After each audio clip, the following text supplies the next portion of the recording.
আমি রোহিঙ্গা। মানে বাংলাদেশে তো বছরই 9 বছরের একটু। এর আগে মালয়েশিয়া হবার কি না ভাই। একবার নজন। আমি যাওয়ার কথা ছিল 3.5 লাখ টাকা। টাকা আমি এখানে দিব না, ওখানে যাই দিব। আমার ভাই ওখানে মালয়েশিয়া আছে, মালয়েশিয়া আমার ভাইকে টাকাটা দিয়ে দিবে। আপনারা কয় ভাই বোন? ভাই বোন 6 জন। আমরা 2 বোন এড়ে আছি মালয়েশিয়া যাওয়ার জন্য। জোরা জানলে গাড়ি ছুটি না কত আলামতি তারপরে আসি। তারপরে আর নৌকা তুড়ি বলে আসি, তারপরে আর পুলিশ ধরে ফেলাই।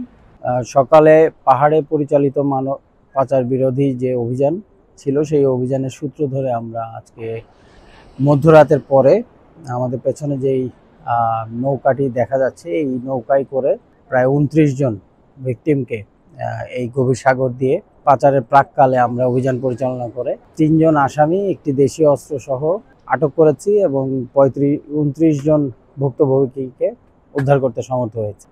আমাদের এই অভিযান পূর্বের ন্যায় হয়তো ভবিষ্যতের আরও অন্যান্য অভিযানের দ্বার উন্মুক্ত করবে। আমরা প্রয়োজনীয় তথ্য উপাত্ত পর্যালোচনা করব। গোয়েন্দা নজরদারি বৃদ্ধির সাথে সাথে এই প্রাপ্ত তথ্যগুলোর সূত্র ধরে ইনশাল্লাহ সামনে আরও সাফল্যের সাথে অভিযান পরিচালনা করে এই মানব পাচারকারী চক্রকে আমরা টেকনাফে যে শিকড় প্রথিত আছে এটা সমূলে উৎপাদন করতে সমর্থ হব।